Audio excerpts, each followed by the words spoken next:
Whoa, there was a lag there. Hello, everybody. I don't know if you've ever had a smooth opening. Welcome to the Punch Up Pod with Lila and Never. Pat. Happy Perfect Wednesday. record. Perfect Yes. Happy record. Wednesday. Failure. 0 shows without some minor fail.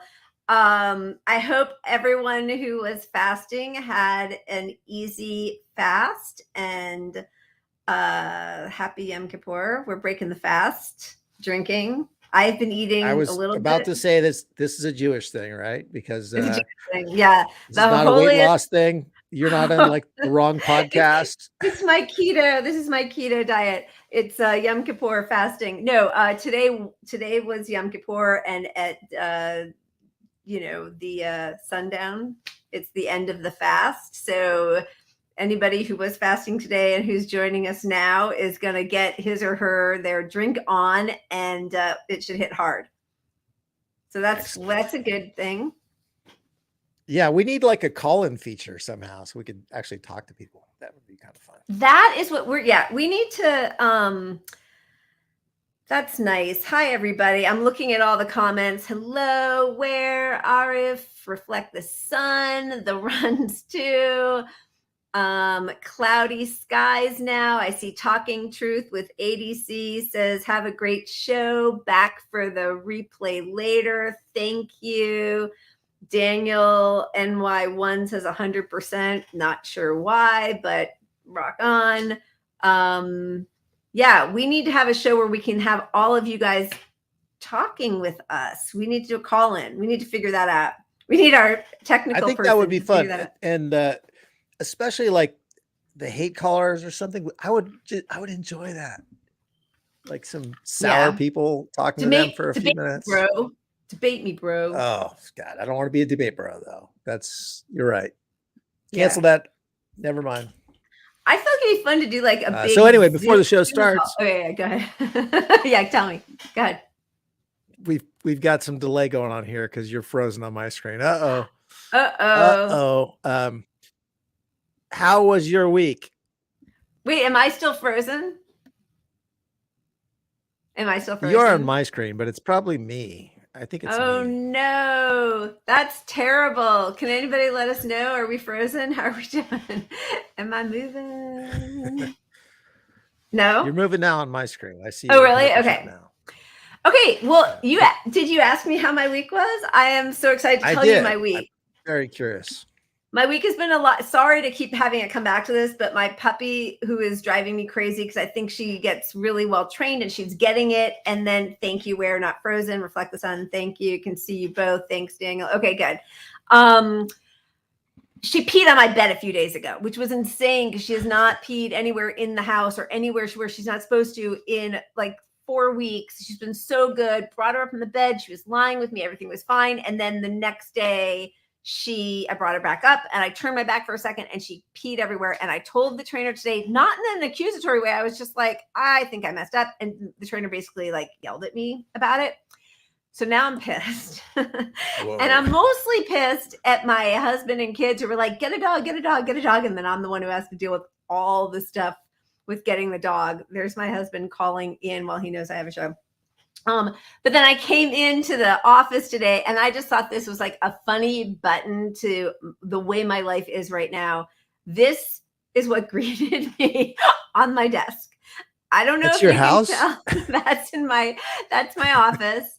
There's a bloody piranha suit. There's amputated foot. I think your husband has a fetish that you're not aware of. Yeah. At least he left it for you and wasn't not done cleaning up or something. 2 beheadings, and that is an arm. And I don't know if you can see at the bottom, but all the snaggle, grizzle, it is so vile. But that's what it's like being married to a horror director. So there you go. That was my day. How are you, Pat? We should at least promote his movie. Can we promote his movie? So it's called Skill House.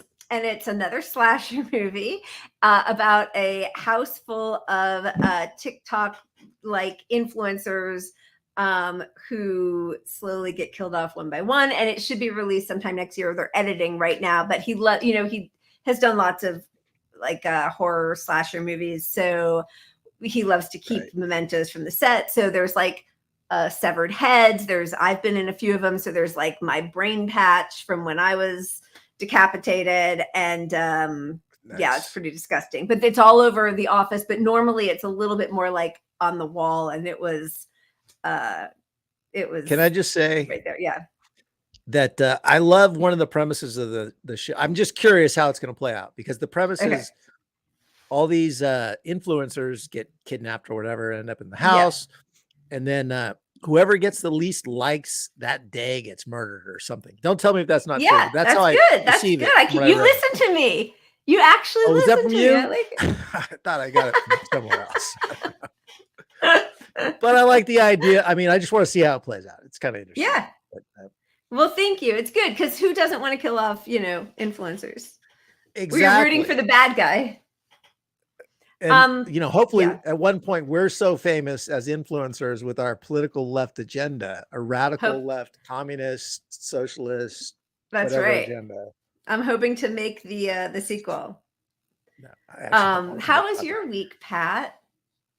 So I knew you were going to ask that, because you care about social skills things and whatnot. So in lieu of actually answering that question, I brought a prop, which is all the beer caps from when we started our show.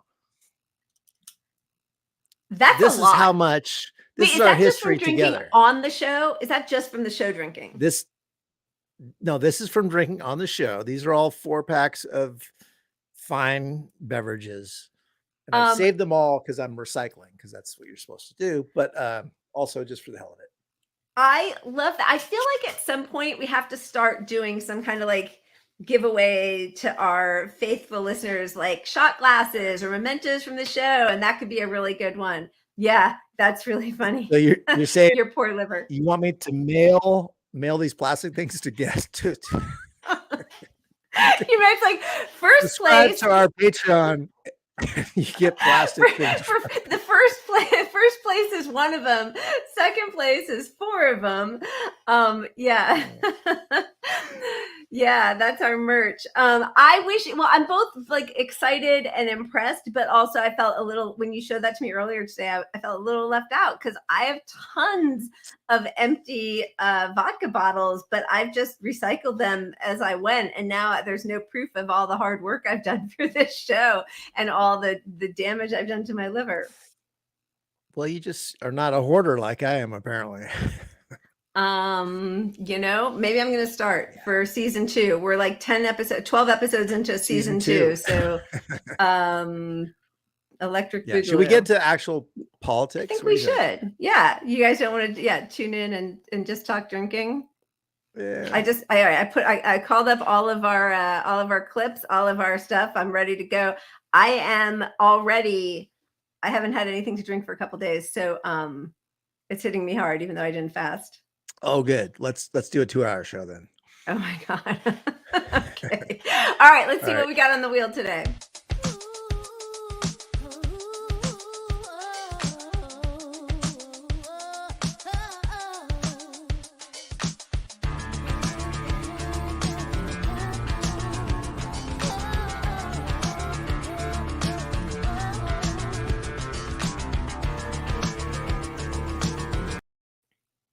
All right, that was an abrupt transition. It always is. I need to edit that one day.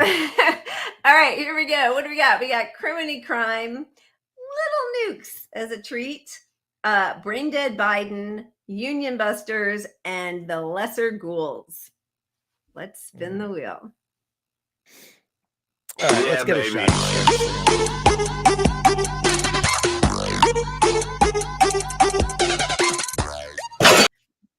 Luckily, I'm already drinking. Union Busters, there's a lot going on. One thing I will say, as sad as I am, I don't know, sad. I don't know. I think at one point Bernie wanted to be the labor secretary, and he was passed over because, of course, he was never going to get a spot in Biden's cabinet. Biden picked Marty Walsh, who,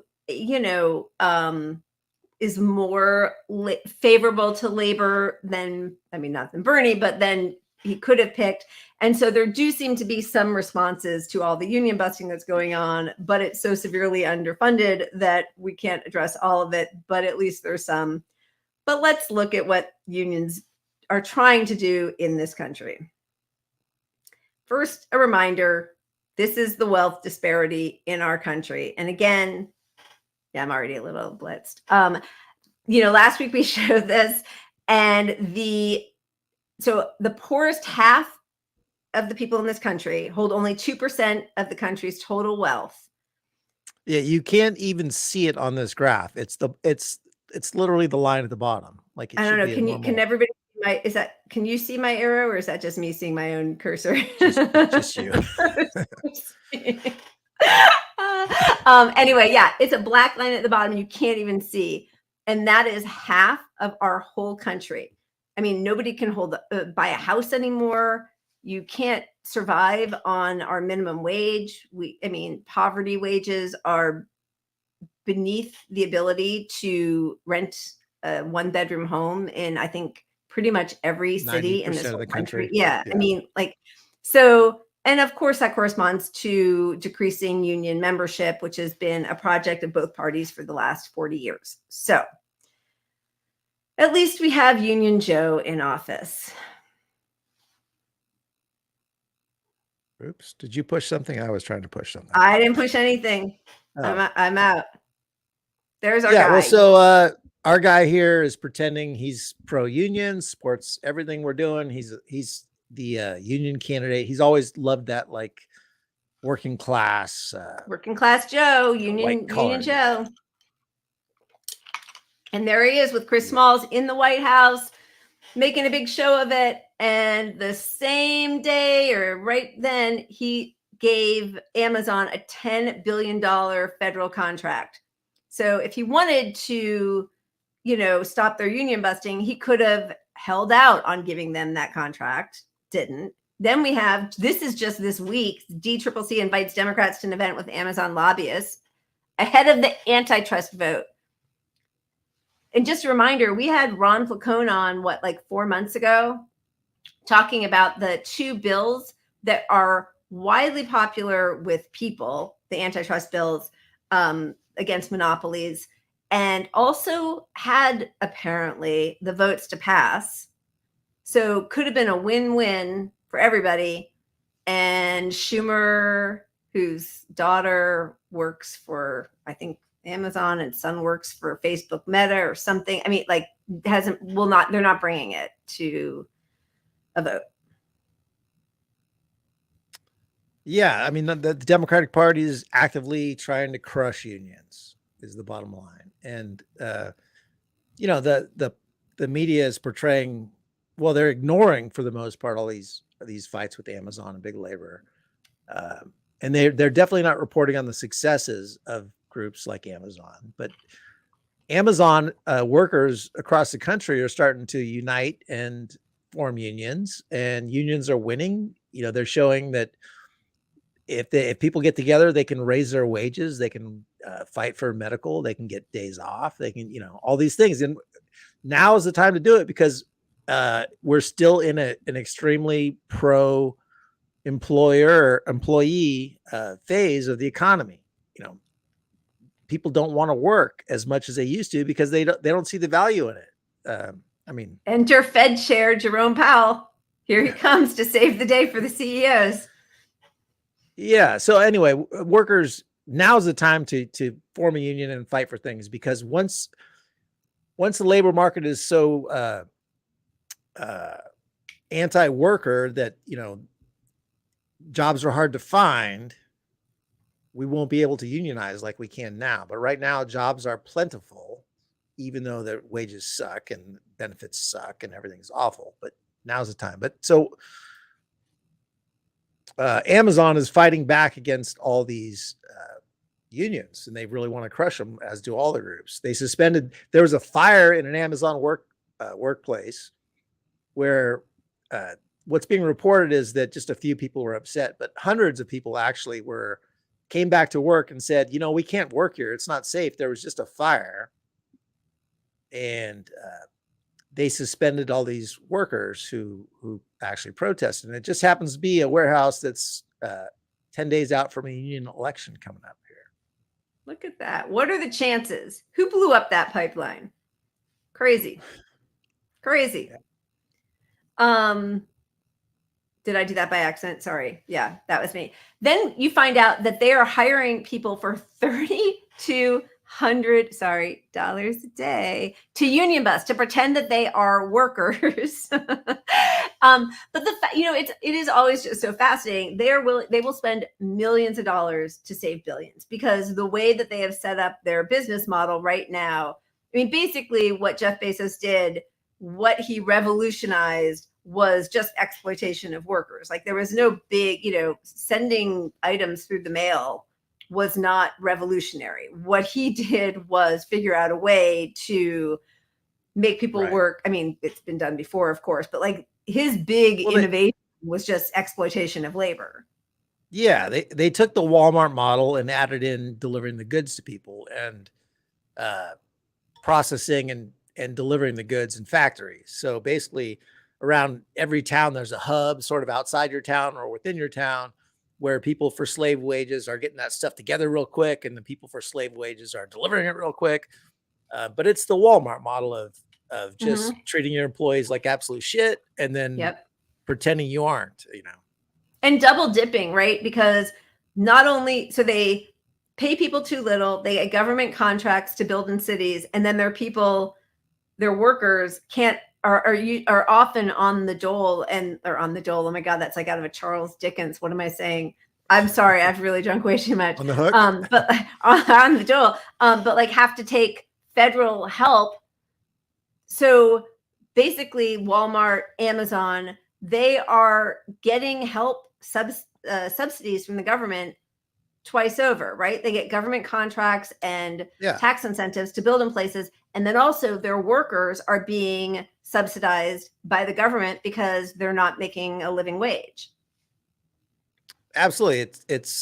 They are benefiting from basically owning politicians up and down in every facet of their business. They get the contracts, cities pay them because somebody gets to say, as mayor, they decreased unemployment and provided all these jobs, but they're the lowest. I wouldn't say the lowest, but they're low paying jobs that require people to get subsidized by the government to maintain the most basic standard of living. So it's not a benefit. And as soon as they come in, they put out small businesses. So they eliminate a lot of like entry level, but not awful paying jobs. And then they close the small businesses eventually.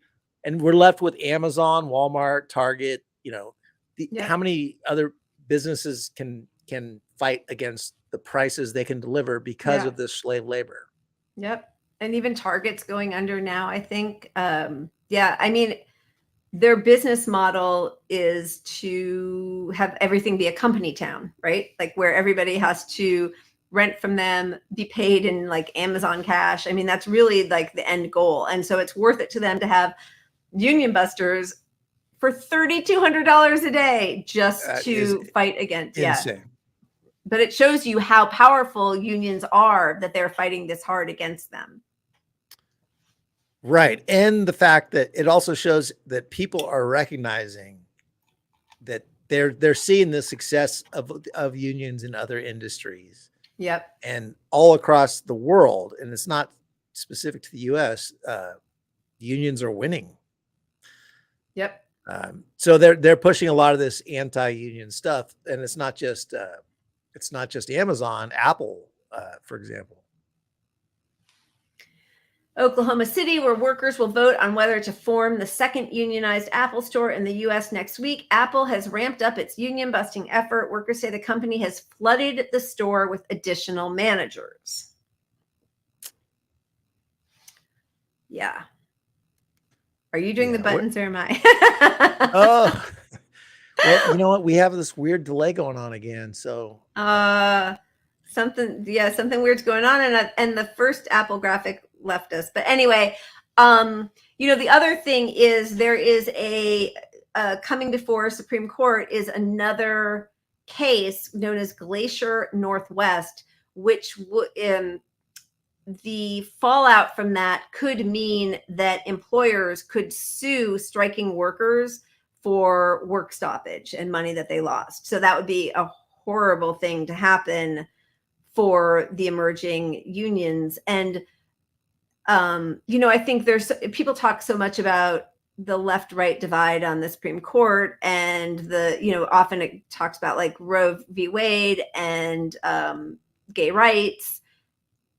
And I think the thing that that discussion has sort of obfuscated the enormous slant towards corporations that the majority of people on the Supreme Court, including, Yaz Queen, RBG, had. They're corporate aligned, and Yeah, I was just having this talk with someone on Twitter who was obviously not a paid Democratic operative, but look, they put the Supreme Court in front of us forever as, it's the one thing we can all agree with, is that the right would appoint a liberally conservative on social issues Supreme Court, right? They would to placate their base, they're going to appoint someone who's anti-abortion, anti-gay rights, pro-religion in schools and whatnot, but step away from those issues, and both sides will never appoint anyone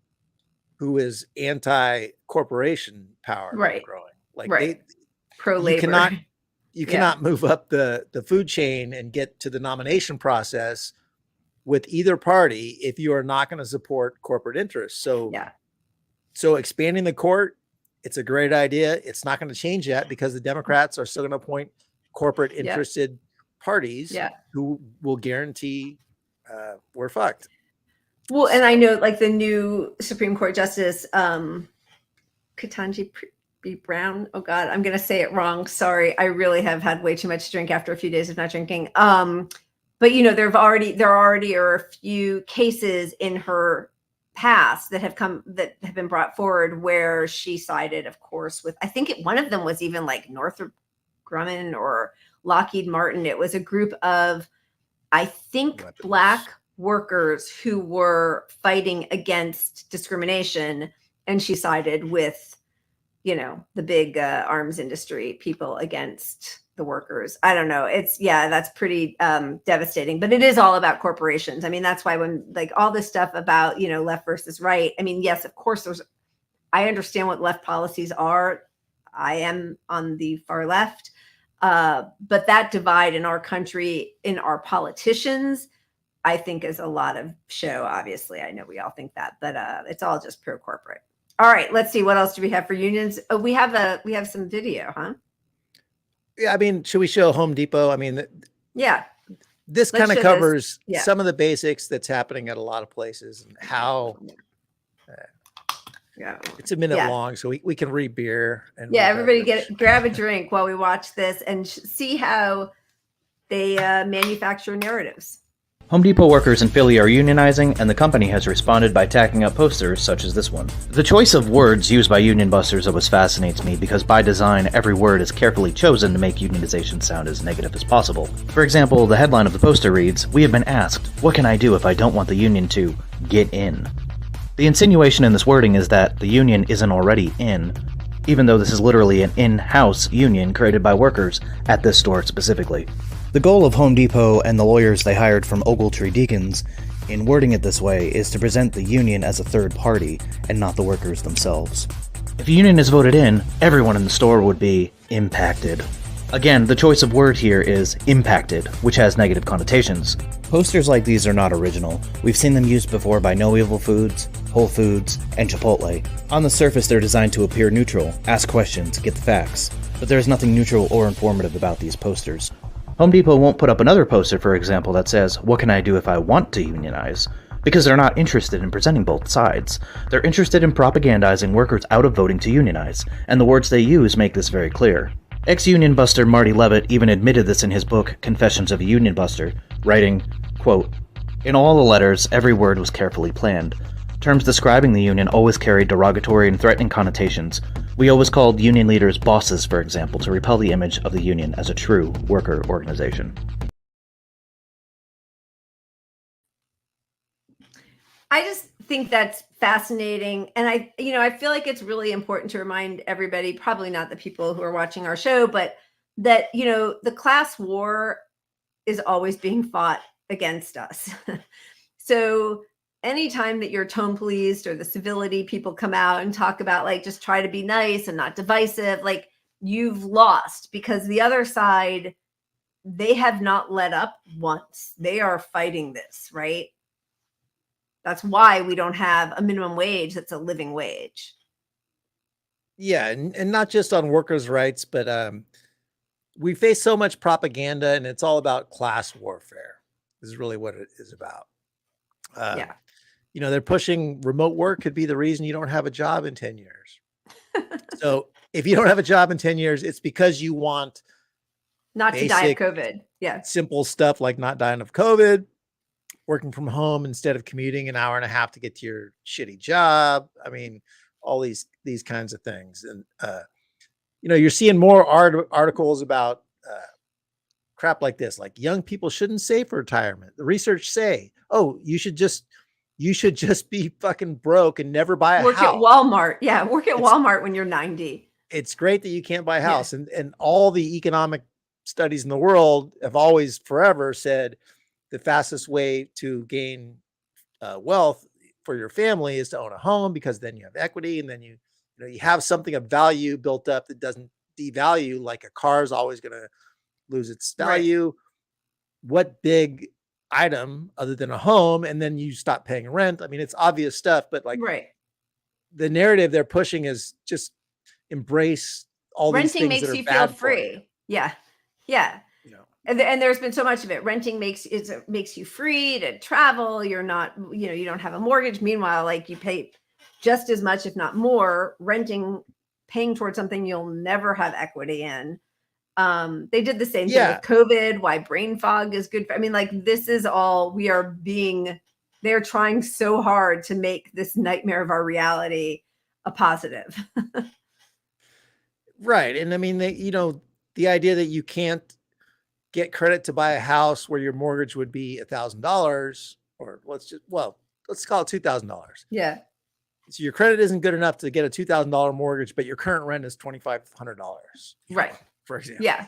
It's all about keeping rigged. People poor. And that's why the banks are buying up all the houses. You got all these people with money the housing market's going to crash soon, but that won't affect them because they're because BlackRock and they're all going to, and Jeff Bezos and what's his name, Bill Gates, the good billionaire, they're going to buy all the houses, and then we'll all be renting serfdom. Pretty much. So the only saving grace we have is that unions are forming, and they are winning, and strikes are working. And Gen Z is all about strikes and work. They're pro-union like crazy. Yep. And pro-socialist. Yeah. Yeah. I mean, they're not having any of it, and the propaganda doesn't work on them. So that's the positive. We just need them to keep on fighting for all of us, because I'm old and tired, and my dog is killing me. And I'm so over this fucking fight. I'm over it. Gen Z. Get out there. There's a spot on this show open for you with faster. Lila. You and Lila, Gen Z, get on here. All right. So that's all good, right? Let's move on.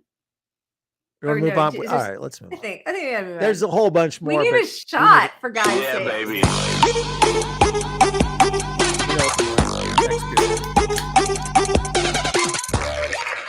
There you go. Thank you, whoever whistled in the background. I'm opening another bottle. I can't remember when I opened my first one of this, but clearly my bottle of Absolute isn't as big as my bottle of Sky was, because I seem to be going through them much more quickly. It's crazy. I don't know what's happening. The pandemic kind of did that to me. Yeah. My clothes shrink in the closet. My bottles are smaller. All right. Cheers, everybody. Cheers. Ugh. My shot was gritty for some reason, so I don't know what flew into my fucking glass. It was gritty? No. Yeah, I think I'm 90% sure that was a bug. Oh, that's okay. That's protein. That's the other thing they've been doing is they've been saying why it's good to eat worms and maggots and crickets, right, for protein, because we're not going to have enough food at some point soon. Hey, good news. Yeah, Good news. We're skilled by starvation to survive the apocalypse. Exactly. You just got your cockroach intake. Okay. Do we do it? Yeah, baby.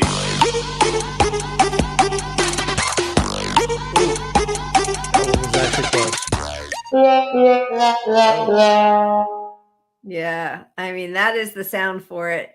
I mean, I don't think anybody really thought that Joe Biden was going to attack our, criminal incarceral system in any level, but I mean, I had no hope for it anyway, but it is amazing to see that he's like more than doubling Trump's cop budget, right?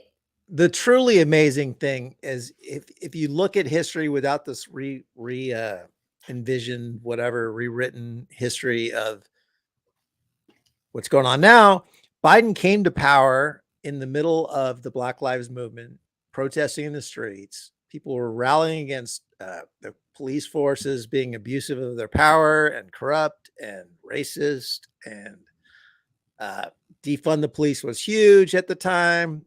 Over half the country supported defund the police, and the Democrats and Biden have turned that around, and he's asking for damn near twice the funding of the last guy. And now it's okay to be openly, as a Democrat, running tough on crime like Joe Biden was in 1960, like 70, 80, 90, his whole life until he had to try to win an election. Yep. Like Bill Clinton. And I mean, remember him talking to, what was he talking to Charlemagne the God? Like, you ain't black if you don't vote for me. And then that like horrifying Zoom call with black civil rights leaders where he basically told them like, zip it. The time isn't now. Like, you get in line. I know you helped get me elected, because they showed that in places where organizers were working with the BLM protests, they registered more people to vote. That actually helped get the vote out for Joe Biden.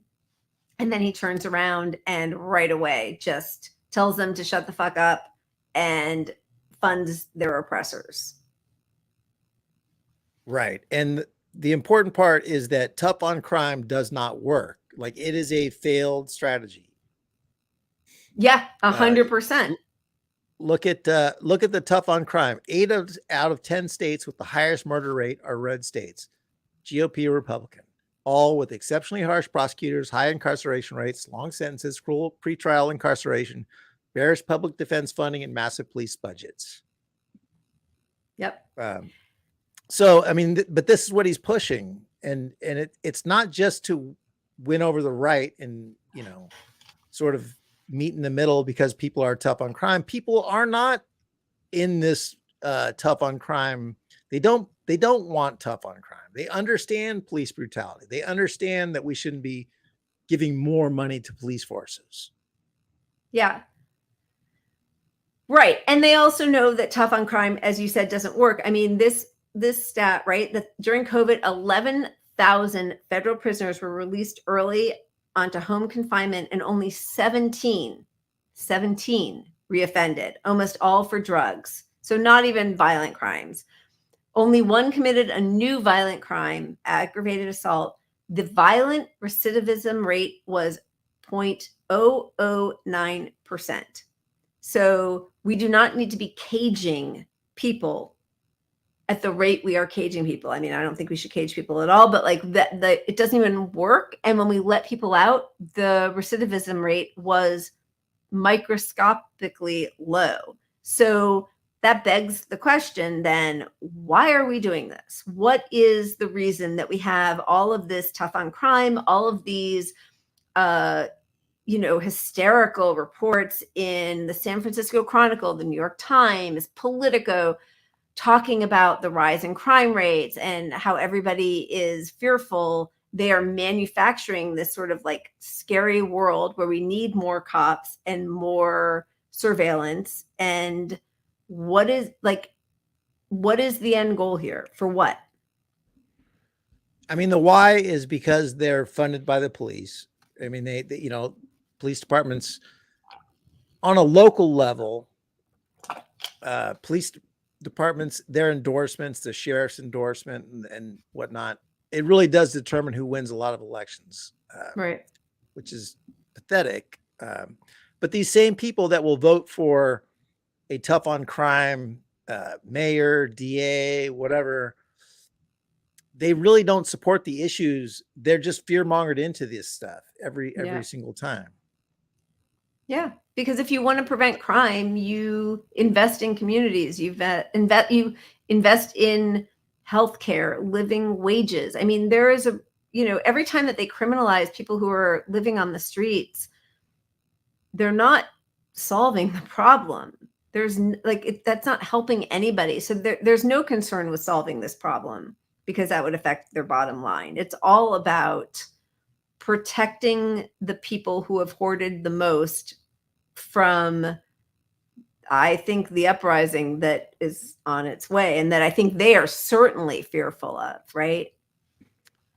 They are. They see that the unions are working, strikes are working, people are upset and getting in the streets. People are more desperate. I mean, that's just a reality. You've left people who want to live in society and follow the rules with, like, go to work and get COVID. You have no choice. You can't have sick days. Your pay can't pay your bill, your basic bills. I mean, that's happening over and over again. Right. And so the funding of all these police officers, what's it resulted? It's resulted in more people getting killed by police officers at a record level. I mean, only 10 days in 2022 where police haven't killed somebody. What the hell? Well, and then we see where these crimes are being investigated. Sorry, and this is awful. Now they're doing DNA phenotyping, which only leads to more. I mean, first of all, that's like bunk science. It's not even science. But it only leads to apprehension, torture, and, inhumane treatment of Black and brown people, as we all know. But also, I just totally lost my train of thought. Point and lost it. I did, because you put up a new clip. Excellent. And I felt like I had to say something. I know. Oh my God. You're feeling my pain. I appreciate that. I am. What did you do to me? I'm like monomaniacal, and I couldn't follow my train of thought, and I totally went off the rails there. Anyway, yeah. I do think that they know that they're, especially like you look at what they talk about, domestic violent extremists, right? And yes, of course, we understand the people who are wearing swastikas and who are, hate crimes and blowing up abortion clinics and all of that. But they've lumped in people who are anti-capitalist, pro-environmentalists, right? Those can also be people who are domestic violent extremists, according to Biden's administration, which means they are criminalizing an awful lot of behavior that, in my opinion, falls under the First Amendment protections. And instead, they're saying anytime you oppose the administration or the government in any way, you are a domestic violent extremist. And that's why we need more militarized cops. Which is why I just want to put this out there. If you listen to anyone on the left who says Antifa is one of those groups, stop listening to those fucking people. Antifa is not a domestic terrorist organization. They are not a threat to the left. They are a threat to the fucking fascists, which is the whole point of Antifa. Yep. But anyway, as far as the police goes, I mean, the LA Police Department is basically, they get as much money from our government as a lot of countries have for their fucking military. That's the LA Police Department. And let's see how they're doing. We should all be. So if you're not following Alec Karakatsanis, I hope I'm saying that right. He does a great job in sort of unpacking all of the propaganda that's happening in mainstream media. We should all be generally worried about the wealthy control over the media. Most of it is a right-wing corporate death march to democratic and ecological collapse. The best propaganda capitalizes on truthful grievance and directs low information people to the wrong conclusions. So, I mean, in other words, like, yes, there is crime, and there is a reason to want to avoid crime and to be scared of people who are attacking you or even your property. Like, you have a right to feel safe in your home, but they come to the wrong conclusions. It's never raise the wages, healthcare for everybody. How about clean water and air so that people aren't sick?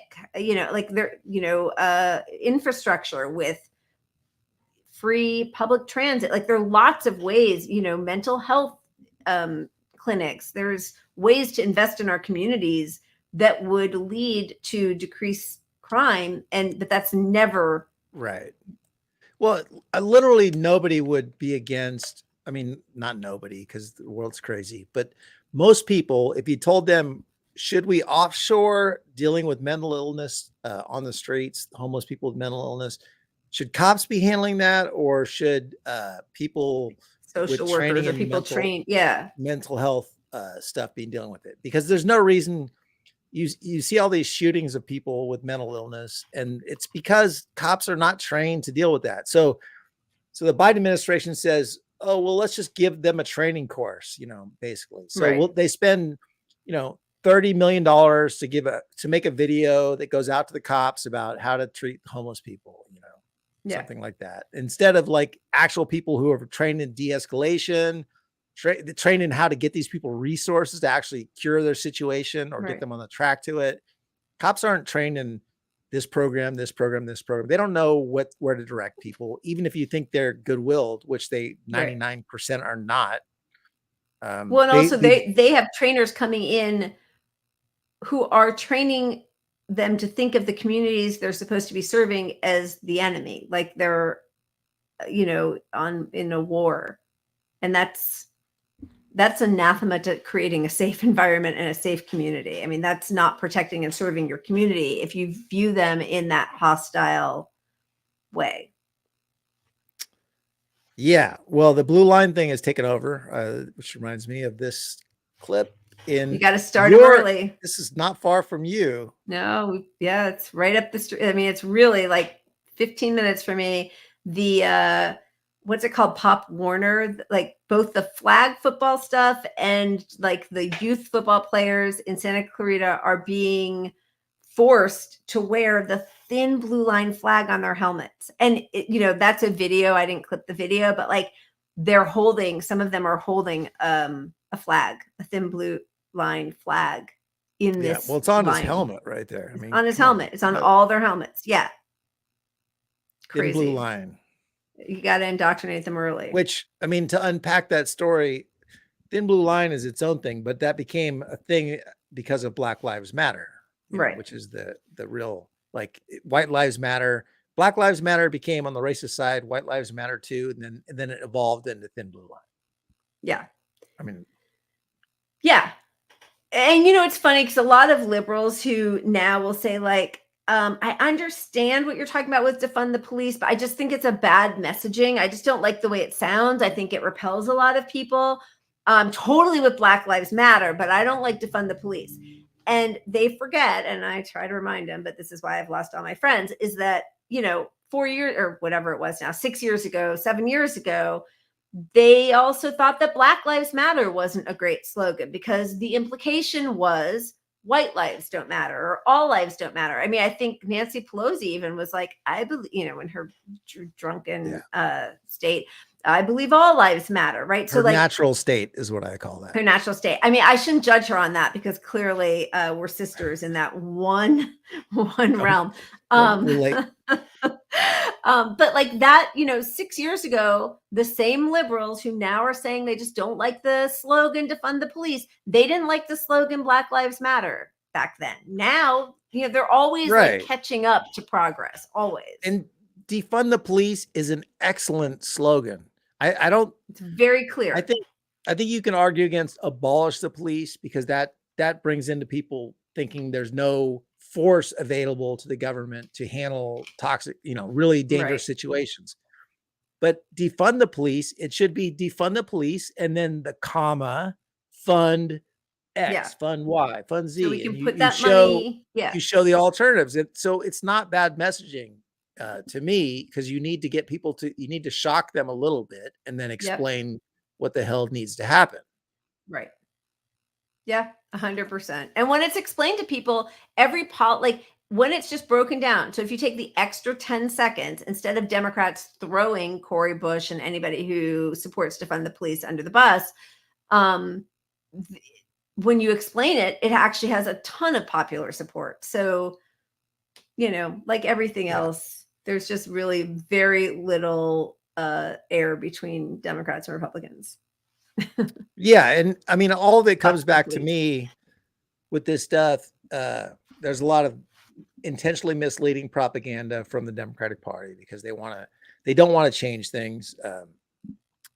But if we're always sold this message of like, there's a fine line, we're hanging on by a thread for democracy and whatnot. But if we're truly hanging on by a thread, all the popular policies should be supported by the Democratic Party, because you have to appeal to populism.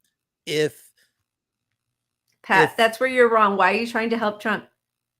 Right. But it's just it's obvious. so clear. I know. But they're not doing the basic things to save democracy if that's your goal. If saving democracy is so important. Fulfill a single fucking campaign promise. Even your stupid half measures that suck. Like anything. They're never going to do that. Bastards. I think we need a shot. Should we move on? And you guys don't know, but my vodka is mixed with my Crystal Light in here, so I'm doubling up. It's a lot. It's a lot to get where I'm going. Well, you pour. I'm gonna pour too here. All right. And hope that I don't get a bug this time around. No, protein. That's good for you. It's good for me. It's keeping me alive, as the billionaires say. It's helping your muscles grow. Oops. Whoa. Oh no, again. I showed how the sausage is made with our terrible 1980s wheel. It's crazy how baby.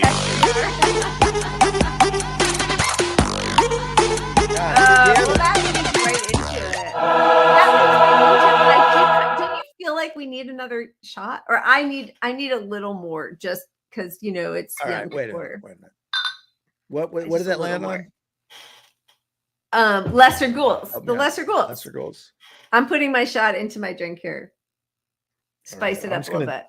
Take my shot. Oh, like a man. Like a human. Like a human. Yeah, I know. I'm gonna get myself canceled. Okay, let's lesser ghouls. Lesser ghouls, because that has worked out so well for us. All the scare tactics. Democrats are running on Social Security, Medicare, reproductive rights are all on the ballot this November. Go. Are they though? I mean, you hold the presidency, the Senate, the House. We just need 2 more Democrats. You've ran on this for 30 years, 20 years. I don't know. At least you need 2 more Democrats. Just 2 more. Two more to replace Democrats. We just need 2 more Democrats. 2 more Democrats. Remember how they treated Paula Jean Swearengin when she ran against Manchin? They held on to Manchin so hard. In a state where Bernie won every single county in the primaries. And I know they're going to be like, but that was the primaries, not the general. But somehow when it was South Carolina and Biden won one of the smallest red states ever, the same time Bernie won the biggest, most diverse state, the 5th largest economy in the world, California, that was nothing. But the South Carolina state, that was all. But we can't talk about that when it's Manchin and Bernie. No, because I mean, that was all about getting us those COVID checks, right? If Warnock and who's the cap? Not Center for American Ossoff. Progress? No. Was it Ossoff? Warnock, no. Ossoff. What's her name? Terrible Wait, shitlib. Tiranandan? No. Oh, Stacey God. Abrams. Stacey Abrams, the hero of the Democratic Party, Yeah, for Bloomberg's protecting best buddy. voting rights, who literally is backed by the billionaires. Yep. Anyway, but let's go back to that tweet. I want to just let's look at it. Where was that? The thing that you put out from the Democrats, scare tactics. Yeah. Social Security is on the ballot this November. Is it? I mean, just this April. Oh, wait, what? Just this April, Democrats voted to raise the age of Social Security retirement to 67. And some experts say it could go higher, which means it's going to go higher. Of course. And as the Runs is saying, we have 40 years of Biden talking about having to cut Social Security and Medicare. Yeah. Yeah. I mean, he's literally on video a bunch of times arguing like it's not some captured moment behind the scenes where he admits something. Yeah, it wasn't like a Mitt Romney second. Coming before the country saying, let's cut Social Security. We can't, it's not solvent. We need to raise the retirement. I mean, all the stuff he's doing. Yeah. He is forecasted through his entire career. Which is why, when people say, and yeah, I mean, this is the problem is that, Biden is sitting there saying like, oh, just give me 2 more and then I'll deliver codifying Roe for you, which is bullshit because we could have done it so many other times. But, we already did the $2,000 check. So that was really only $1,400 because you have to tack on the $600 that you got from Trump. So like, how are they going to modify abortion rights? Right. Yeah. I mean, the whole time during Biden's, when it came down to just him and Bernie, and anytime he brought up any of his history, liberals would be like, he's changed, he understands. But like, why is that given more credibility than 40 years of his actual votes and advocacy for cutting social programs?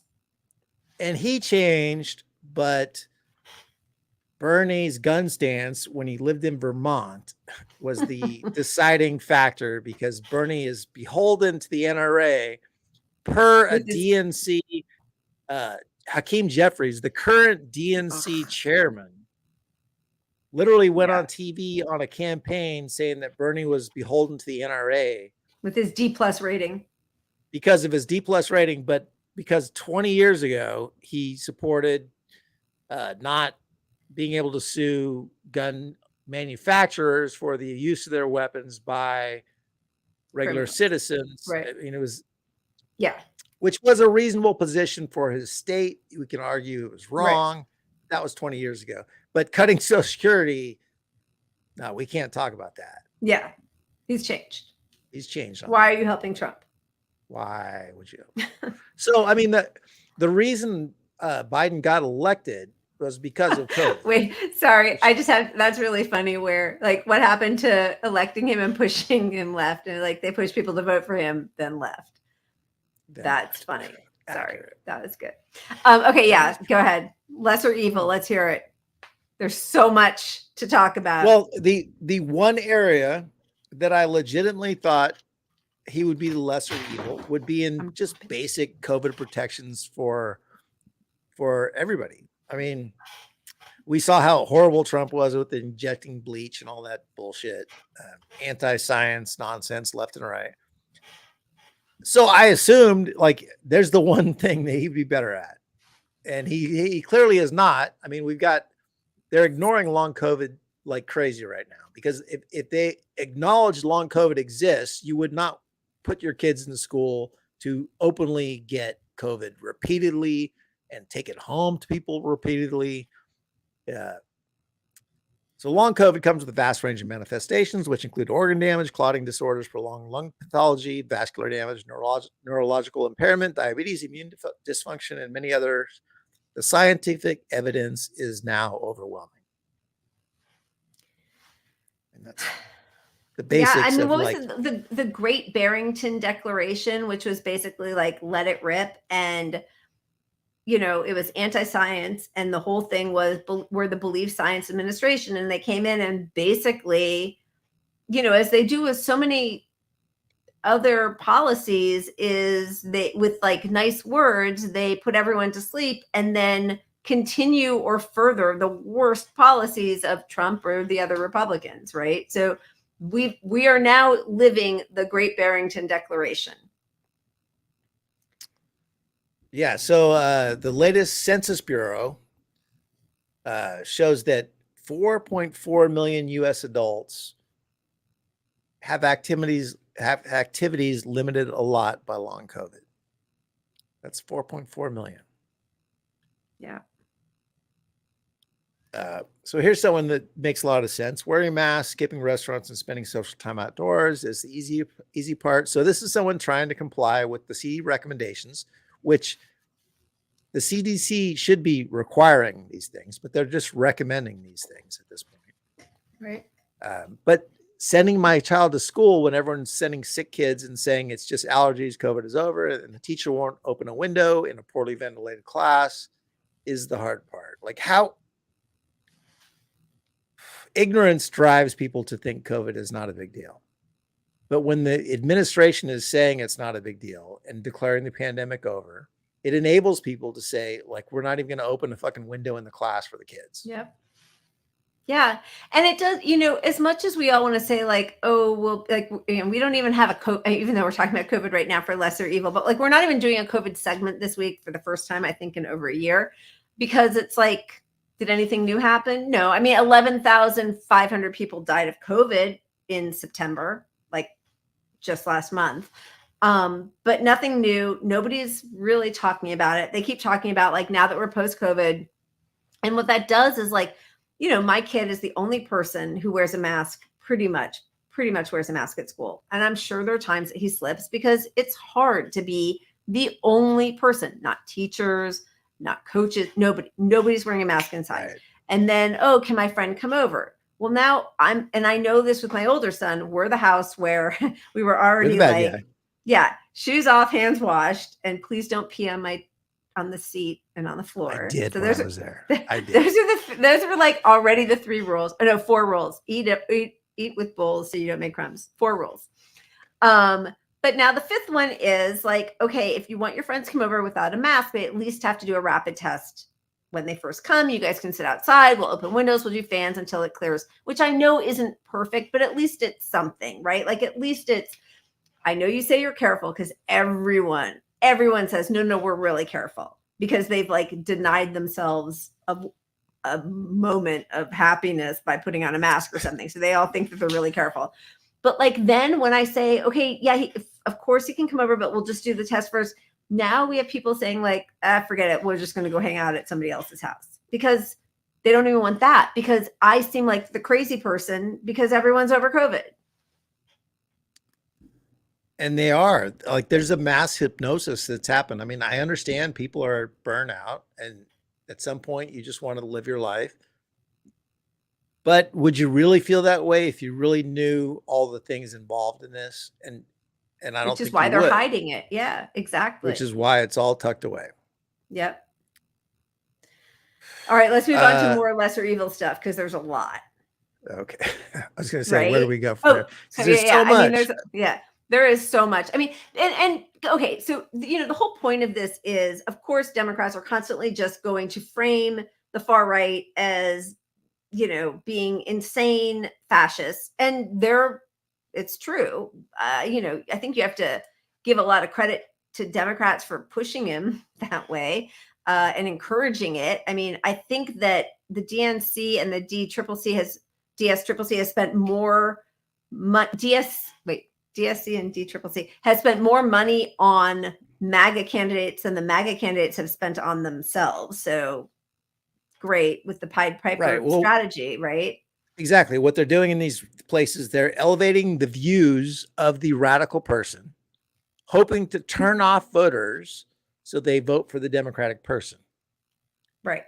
But think about that. So that's like you're marketing your shitty soft drink that kills a lot of people or whatever. It's like you're adding to the problem. You're making people believe this thing they wouldn't have normally believed or weren't inclined to vote for, you're elevating that radical view. So and what kind is of the making it effect? cool. It's kind of I cool. mean, even, yeah, I mean, if you're elevating that within the Republican Party on purpose, right. you're creating the Republican Party that believes in that shit. Yep. Is what you're doing. You're I mean, creating it's a for Republican Party ads. that It's is like for Trumpers. splashy ads. Exactly.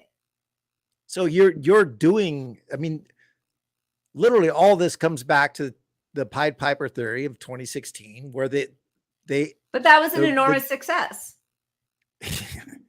yeah, but I mean, we all know this. The Democratic Party intentionally elevated, they said Ted Cruz, Trump, or who was the other one? Oh, the guy that died of COVID. Ben Carson.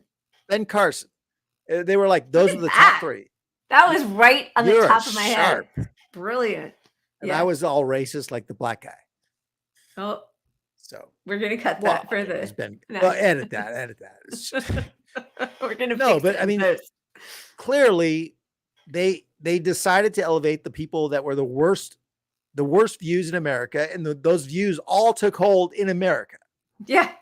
And they're doing that, and their lesson from electing a fascist who believed in those views is keep doing it on a local level for other party, like over and over again, because it gives them, even if this person wins, they can run against it forever. Like there's no harm to them. Fundraise, baby. Their donors so believe money. in the same corporate policy as those people. So the corporations that fund all these campaigns on the left and the right, they don't give a shit. They don't give a shit. I'm sorry. I was just reading one of our comments from Mary. First of all, I'm so sorry about your husband having cancer. And it is insane that the hospital is now making masks optional. I have read about this. I mean, all along, people going in for treatments saying it's crazy. They've been forced to take off their N95s and put on a surgical mask. You know, it's like, I mean, I don't really understand how this is happening in medical facilities. And there was one person, we didn't pull the clip, but he's one of the people who kind of made fun of the CDC. He's a doctor and like talking about like CDC advice. He did like a funny TikTok thing where he's playing the CDC guy and he's playing himself as a doctor and, you know, wearing masks. I just pulled out my ear thing. Can you still hear me? Yep. Yeah, I was doing my big defense. But he just posted a picture of himself with a bunch of doctors at a medical conference, all inside, and nobody's wearing a mask. You know, so like even the people who were sort of like in our space of advocating for public health measures, they're just, I mean, everybody's just given up, and they would not, you know, it's like the tail wagging the dog, because it was 100% manufactured by this administration and the media together to say the public is over it and then to force the public to be over it. It was not the other way around, because even as recently as last month, public opinion polls were, if we know there's spikes, we want to have mitigation protections in force. But nobody ever talks about that. It's all about the return to normal and, you know, learning loss and all of that. It's crazy. And I'm losing my mind too. Like I just came from the gym where I always mask, and I'm like one of two people maybe in a room of 100. And today I saw a guy in scrubs because I went at lunchtime. So here's a guy in scrubs at the gym not wearing a mask. I'm like, what the fuck are you doing? Like the science is clear that masks work, for one, that COVID is still a threat. That, you know, like all these schools, like most schools have 2 or 3 or 4 times the COVID cases they did when they shut down last year. So if you acknowledge that that's not bullshit, if you agree, okay, that's true, you know, and then you acknowledge that long COVID is an actual thing, which the science overwhelmingly says long COVID is real. Like the more you get exposed to it, the more threats to your lung, your brain, your everything. You're exposing kids to this, like just willy-nilly. Like you're going to give your kids fucking disabling diseases, like I just long-term don't cardiovascular organ damage. Yeah. how people don't. I know it's hard to face these realities, but those are the realities. It doesn't mean like I don't want to join society and just go party at bars and like be willy-nilly everywhere. But can we just get masks? I mean, this is like the basic. Yeah, I don't really even understand why that's such like, I mean, I don't like wearing masks. I get a rash every time I wear it, but like, I don't understand why that's such an imposition on any level, and people wouldn't get sick as much and you'd be able to work more. Like, even if your whole thing is just capitalism, which, okay, but like you wouldn't have people. I don't know. Well, that's the interesting thing. So in California, we're probably one of the most pro-mask states or whatever, right? Because we're very liberal leaning, anti-Trump. Trump was so we're probably more left than most places, even though we're terribly shit-lived. But what I've noticed is that workplaces that I used to go into them and see a lot of employees not wearing masks. They're all wearing masks in a lot of these places. The employees are, because employees are getting waves of COVID knocking them all the fuck out. And they don't get paid sick leave. And nobody's reporting on it. But the entire staffs are getting wiped out at one time with COVID. Yep. So yeah, I've definitely noticed that more of the workers are actually wearing masks more just in the last couple of weeks because, if you're not getting paid sick leave, you have no OSHA protections, and everybody's getting wiped out, you can't afford to do it again. And a lot of those people already went through the no big deal phase, and then they got COVID, and maybe it was a big deal or maybe it wasn't. But either way, they saw some of their friends not have the best time with it. And they're starting to realize, oh, I know 7 or 8 people who have long COVID or something, so it's hitting people, but there's no reaction from our government, which is why Biden is not the lesser evil in this. He's probably worse, because if Trump was president, people would have said, holy shit, this is not meeting the science. And they would contrast the science with his administration. And right now, nobody's contrasting the science with the Biden administration. Yep. Yeah, no, it's really hard to argue that Biden is a lesser evil at this point, honestly, on any level. All right, should we talk about, I know we've hardly dealt with so many other things that he's failing on. What do you want to do? Well, we need to spin the wheel again, but I don't think we can let lesser evil go, because there's so many other levels. Like, Democrats ended the school lunch program that they started in June. Well, kids don't need to eat. If they're going to be dead of COVID, why do you need to feed them? Yeah. Problem solved. Move on. Next. Biden administration scales back. Wow, look at that. His big his one big camp, is that the only campaign promise that it wasn't even close to being fulfilled, but like, was that the one thing that he sort of semi-filled? And he saw a bump in his pathetic popularity, and he still is pulling it back. And they've left all the room in the world for it to be overturned and people to never get the $10,000. Yeah. Like, it's highly possible, based on how they framed this relief, that nobody gets the $10,000. Yeah, it was absolutely after not getting the $2,000. I think a lot of people understand that. Yep. So Rebecca, I think a lot of us know Rebecca from Twitter. She nailed it pretty well. Biden administration should have the plan streamlined and executed by now. They left lots of time for GOP interference, probably on purpose. Meanwhile, payments restart in January. So a critical part of this is that student loan repayments, like a year of student loan repayments, is $10,000 for most people, right? So those are restarting in January. And Trump was the first person, and not just Trump, Betsy DeVos, the most vile, clearly evil person on earth, to be in charge of the secretary, that she was a secretary of education. Even she knew people needed relief from this, and she was the one that instituted the pause on student loan relief payments, or student loan debt payments. So we're headed into what right now is the worst, like all the economists say we're about to hit a terrible point for the economy, and it's going to more impact people without a lot of money, the poor, people with student loan debt because they're already working low paying jobs. So all these people are going to be super fucked very soon. They already are.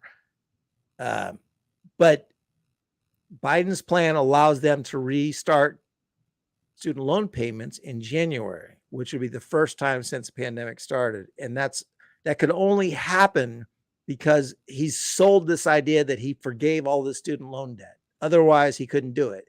So this is the guise of them restarting the student loan debt, this $10,000 that may or may not happen.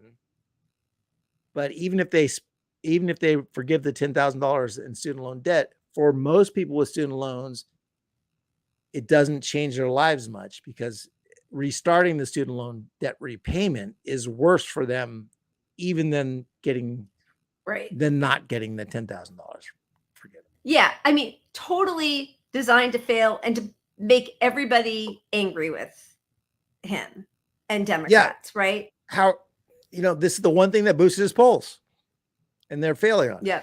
But nobody's reporting on it being failed on. Like it was chalked up as a win, just like all these Biden things. They're chalked up as a win.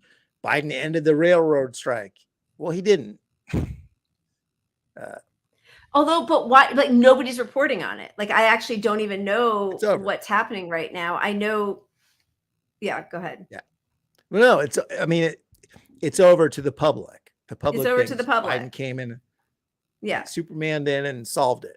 I mean, the truth is, for the people who were so offended by Trump, but didn't, the kids in cages, and he's going to start a nuclear war, and his anti-science COVID, and basically just his personality, which, I mean, I agree with all of it. Like, I think he's repulsive. I think everybody watching the show probably does too. I think we've known that since the 80s. Like, I wasn't the Clintons going golfing with him or hanging out on Epstein's Island or, going to his weddings, right? Like, we've all known that. I didn't fucking Pied Piper him into the highest office in the world. But all the libs who were so upset about him and we have to get him out and a fight for, they don't care that Biden has continued, doubled the cop budget, is getting us into 2 world wars, fucking failed everybody on COVID. They don't really care about any of it. They've gone to sleep. So it really is like that segment of the population that's like the red MAGA and the segment that's blue MAGA. And they're just throwing epithets and platitudes at each other. And, it's going to be a marginal victory one way or the other, and nothing will change. Yeah. He's literally just started rebuilding Trump's wall. He's deported more people than Trump did. Yeah. I mean, what can you say? I mean, there's so few things that if you uncover, what's better right now, the narrative, and you look at what he's done, none of it, very few things. I mean, Medicare, he lowered the drug costs of insulin for people on Medicare. Kudos. That's an obvious thing, should have been done. Not going to knock it. It's $35 a month or whatever if you're on Medicare.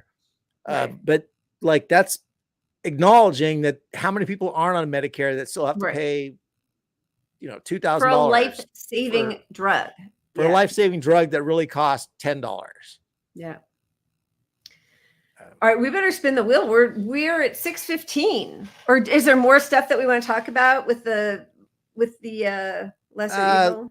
Let's just move on. I mean, there's a stock ban. We only had one shot. Yeah, there's no stock ban anymore. I mean, for God's sakes, they fucked everything up. Pretend to be less corporate owned, like ban people purchasing stock. Like if all the people in Congress had to publish what they invested in for their stocks, that would change the entire economy. Because at some point we would all invest in the same stocks because they all do phenomenal. Right. Like they all have like psychic level investments. So insider trading. The Democrats couldn't pass that bill. They couldn't pass a bill saying don't be corrupt. Nope. Pelosi doesn't want it. She's protecting her investments. All right. Yeah, baby. try to move it. My OCD is driving me nuts. Thank you. God, waited. This has been 2 shows in a row where we've had to wait so long for this. I'm gonna leave the shot up there just to look at. Yeah, it, please. Actually, all right. But ready? Cheers. Cheers. Wow. All right. That was bug free, which I appreciate. What? That's no fun. Yeah, baby.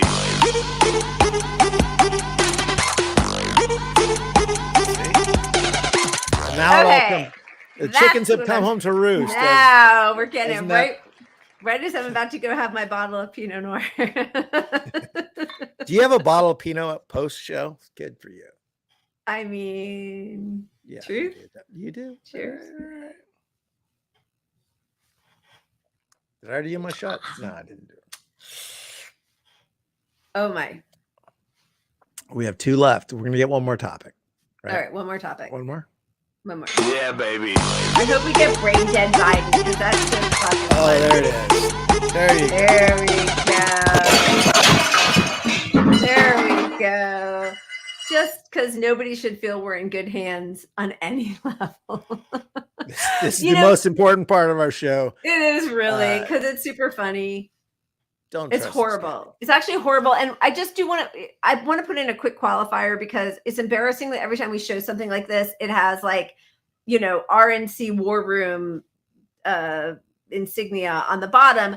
But it's because Democrats who were very open about it and in mainstream media in 2019, before it came down just to Biden and Bernie, I'm losing everything. They were really very open about the fact that Biden was clearly in some kind of, you know, demise, but now Oh, it's it all was like swept under the rug.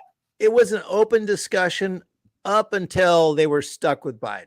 Yeah. As I soon mean, as they Cory were stuck Booker with was Biden- talking about it. Yeah. They all just dropped the whole talk about. I mean, first off, Biden entered his campaign with the sexual assault allegations and the groping allegations and the Right. touching Amy Villa's hair allegations and all these things that are absolutely 100% fucking true that would have disqualified anyone if they had any alternative to running Biden, but they were stuck with Biden as the only one who could possibly win when the other people all fell out.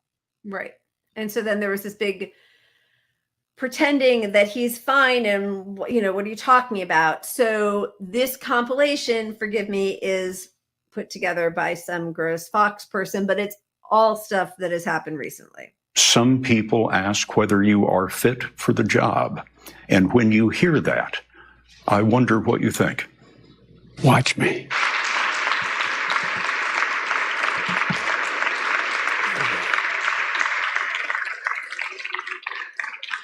Mr. President, thank you. You know, the needs of innocence is very to live and not having the money to pay for it. Not a joke. Think about it. Think about what you'd think about. You're going to make that all cement. You're going to use that as basis to build on because you need security, you need stability for what you have on top, and you're going to build up stories beyond. I mean, this is incredible.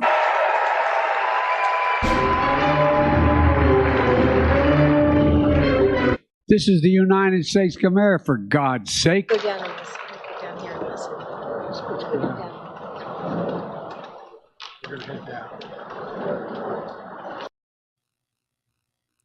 The fuck. I mean, it's just, first of all, it's just really sad. So I'm not taking any pleasure, obviously, in his cognitive decline, but also there's a lot going on in our country, in our world right now. Like, that is not the person who should be our leader on any level, even though I know he's just sort of like Right. a puppet for the people behind him. But like, that's not instilling confidence in anybody. If you acknowledge the obvious reality that both parties are super beholden to corporate interests, your only saving grace in that is that there's a person beyond that, you know, and we're always sold this like, well, Biden has a good heart or something. Ugh. So let's say he does.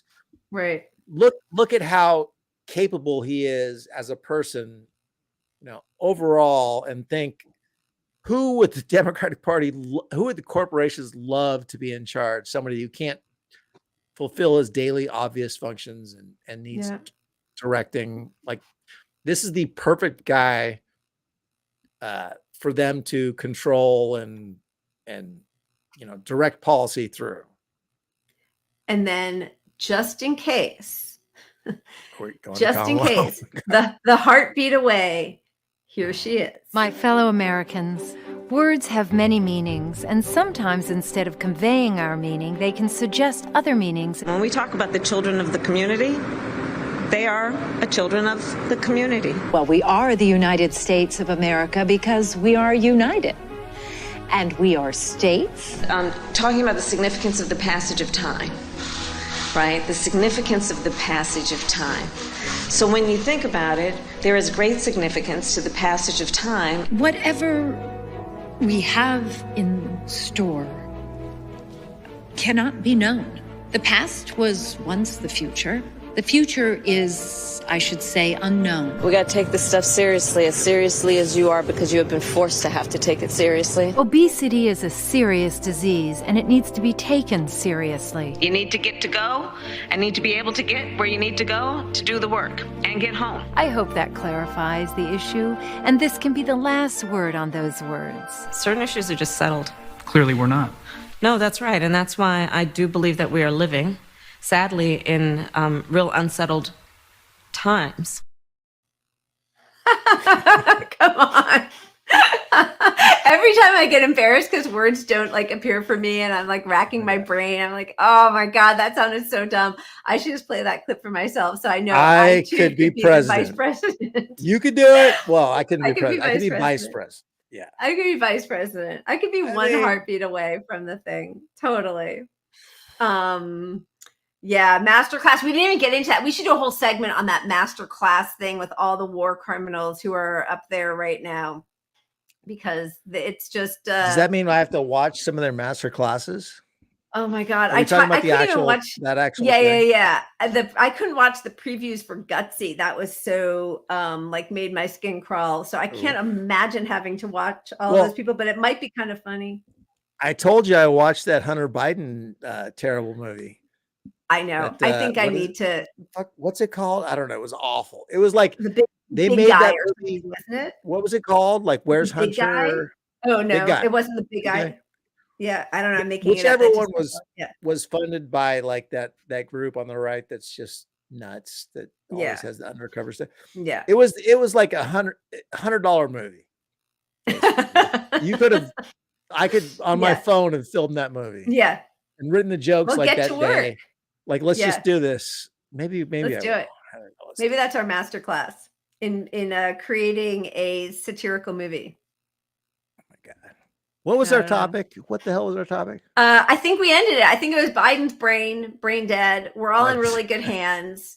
Just vote harder. And whatever you do, watch masterclass on how to be a war criminal. It's like Madeleine Albright and Bill and Hillary and Condoleezza Rice and fucking George W. Bush. I mean, I can't even believe it. Really is like war criminals unite. How are we doing? I think it's time. I think I have to go break the fast with my kid. My son Hunter. Thank you, Ware. You're totally right. My son Hunter. Yeah. Thank you. I mean, in all fairness, I fell asleep in the middle. But I watched it and was sort of enjoying how awful it was, like a B horror movie.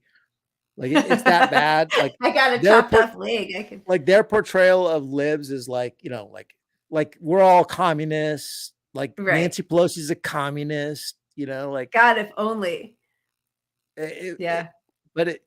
I suggest you watch it out of entertainment value when it's free, because I hacked it illegally. Oh my God, the feds are going to bust down your door. Come on, feds, let's go. All right, well, maybe we'll do like a fun we watched it kind of deal. And we do definitely need to figure out calling, because it would be really nice to actually interact with you guys, as much as like I'm trying to read everyone's comments and respond while we're getting to our clips and stuff. It would be fun to do a call-in. So maybe we'll arrange that in the next week or two. We should. Thanks everybody always for being so supportive and tuning in, and all your great comments that keep us going. We really appreciate it. Second that. See you all next week. We love you guys. Keep punching up. Cheers.